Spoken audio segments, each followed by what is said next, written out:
You know, that's an interesting, it leads to another thought and question. I just heard that 20% of, and I'm sorry guys, at least of the US market right now are investor dollars, which obviously comes with a lot of hard money and cash offers, etc. Are you all seeing the investors still in today's market in Yeah. your area? And I'd love to hear how that's showing up in the other countries also. Yeah, very much so. I mean, they put a foreign buyer ban in Canada for 2 years, so they don't want Wow, foreign buyers to come in and to inflate the, for lack of better words, to inflate the market. But what a concept. it's kind of like a, for lack of word, a BS thing, because the percentage of foreign buyers was maybe 3% before they put the ban in. So they're trying to I think it's more political than anything else. That's me saying, talking, but just to say they're doing something to kind of control the housing prices.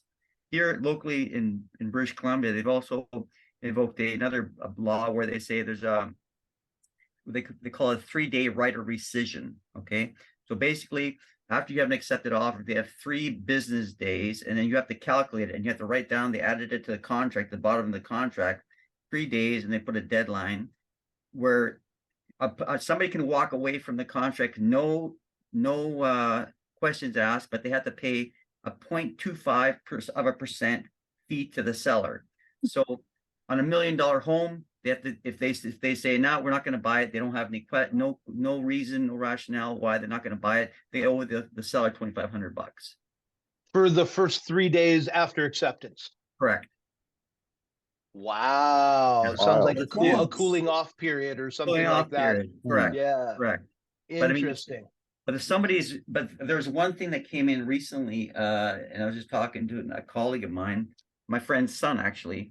He did it just recently, did a transaction where he said the buyer wanted the home, and typically if they would typically maybe wait like to do the inspection after the 3-day rescission period, but they made them do the inspection during the 3-day rescission to make sure they were legit. So they have to spend the money, right? Waste the money, right? Interesting. Otherwise, they have to show intent, because they after 3 days, if they say they can't do the deal, I mean, they don't have to pay, provided they show that they've made the real intent to buy. Like if they say they couldn't, they have to prove they couldn't get financing, or they had to spend the money on the inspection and it failed inspection, that kind of thing, right? So they're really trying to control the process to show that there's real intent, and they're trying to Interesting. not, I don't know if cool the market, but they want to make sure that the buyers that are acting in good faith and not just acting in a way to inflate the market, for lack of better words, I guess, if that makes any Right. sense. Right. And if it's going to go away, you'd rather it go away in the first 3 days, not the 17. 29th day, Yeah, right? yeah, 17th. Exactly. yeah. Because Exactly. even in a brand new product, if you go buy in a tower, a condo in a tower, okay, or any new development, there is and you sign a contract. In the contract, there's a 7-day rescission period. So you have 7 days to say, yeah, we've decided we're going to go through with it or not. So you have that automatically in new projects. So now they just added it to your resale properties. Woo. So but I think this is something that's been they're doing in Australia too now, and we got it from Interesting. them, and we got it from them. Hmm. So Okay. yeah, Okay. so Yeah,